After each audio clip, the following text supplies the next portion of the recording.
Chapter 5 Thanksgiving Day.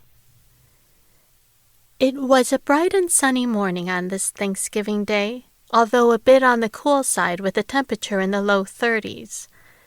Harry walked out to see if there was any mail from the previous 2 days. Harry would get so involved working from home that he would forget about everything else, including getting the mail and taking a shower, which Susan did not appreciate.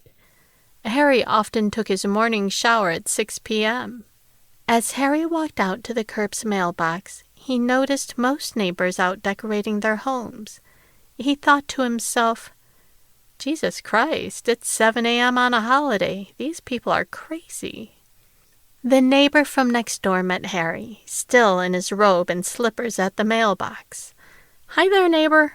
My name is Charlie Reynolds. I just moved in next door about a week ago. I guess it's a Thanksgiving tradition that we all decorate our homes to the max on Thanksgiving Day until dinner is served and football begins. Taken back a bit by Charlie's ramblings, Harry introduced himself. Hi, Charlie. I'm Harry Hill. I just moved here about 9 months ago, so I'm new to this. Where did you come from? From right next door. I told you that already, Harry. Not a morning person, are we? Charlie replied. No, I meant where did you live before moving here? Harry clarified. Oh, well, we moved here from Charlotte, North Carolina. My wife is originally from Chicago and wanted to move back to be closer to her parents in Glenview. I don't really know her parents all that well. It seems every time I'm with them, they don't say much. It's a mystery as to why, but moving here will solve that. We can visit with them more often, and they get to spend time with the kids before they're too old and die. Her parents, not the kids. Wow, I couldn't imagine losing my kids. I guess the guy who owned your house lost his family, and the neighbors who owned my house before I bought it. I can't imagine, Charlie replied. How many kids do you have, Charlie? We have 2, Joshua and Julia. They're 10-year-old twins. Wow, that's great. Are they identical? Asked Harry. Sure, except that Joshua has a penis, Charlie replied and smiled. What the hell am I thinking? Sorry, I am not a morning person, especially on a holiday, said Harry. Believe me, you're not the first one to ask that question. I assume you don't have any kids, said Charlie.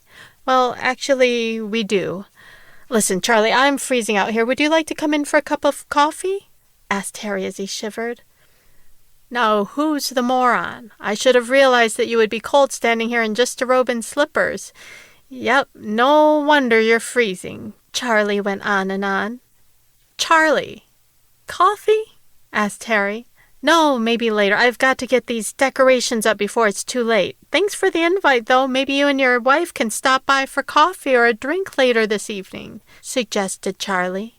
Yes, I'll see if she's up to it, said Harry as he hurried back to the front stoop. That sounds great, Harry. Are you a Bears or a Packers fan? Democrat or Republican? Catholic or Jewish? I'm thinking Jewish because you are not decorating your home. Well, to each their own, I guess. Charlie, it's frickin' 7 in the morning. Let me have a cup of coffee and get dressed first, and then I'll be out decorating. Okay then, neighbor. I look forward to seeing you later on, Charlie replied. Okay, Charlie, I've got to get back in the house now before I catch pneumonia, said Harry.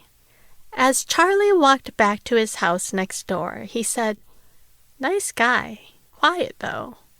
Finally, back in the warmth of his home, Harry closed the door behind him. As he walked to the kitchen, rubbing his arms to generate some heat, Susan came down the stairs. I saw you talking to a man by the mailbox. A neighbor by chance? She asked. Yes, Charlie was his name. He wouldn't shut up. On and on with 1,000 questions. He lives right next door, Harry replied. I'm surprised that home sat on the market for as long as it did. From what I understand, the people who owned it died unexpectedly and it was tied up in probate, Susan said. Charlie said that the owners died in the house explosion here, said Harry. Really? So the neighbors were the friends Michael mentioned losing. Wow, that's terrible. Is he a relative of the owners? I don't know, but I'm sure that Charlie will be happy to tell you all about it, Harry replied. Did my bonus check come in the mail? I need to start shopping for Christmas. I love Black Friday, Susan said. Harry handed the mail to Susan as he made himself a cup of coffee. Do you want coffee, Susan? Yes, please, thanks, she replied. As Susan looked over each envelope that arrived by mail, she came across an envelope from an attorney's office. Here's a letter from that attorney about the custody battle. I wonder what the newest thread is today, she said as she opened the envelope. Inside the envelope was another envelope addressed in her sister Karen's handwriting. She could spot that cursive style a mile away. A note from the attorney was attached that read, Per the wishes of Karen McCann, this letter was to be delivered 1 year after her passing. What's the matter, Susan? What are they asking for now? Asked Harry.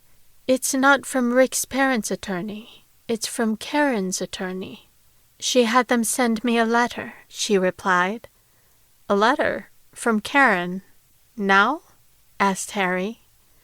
The attorney said that they were instructed to send this letter to me on the 1st anniversary of her death, Susan said and continued. I wonder what the letter could say. Why would she write such a letter? Did she have a premonition that she was going to die? This is very intriguing. You know how you can get the answer to all of those questions? Open the frickin' envelope, Harry sarcastically said. I don't know.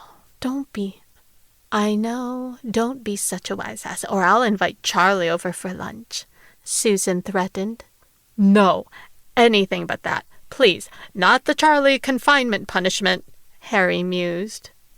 What a drama queen you are. Okay, let's open this letter and see what Karen has to say, said Susan, as she inserted her finger under the flap and opened the envelope.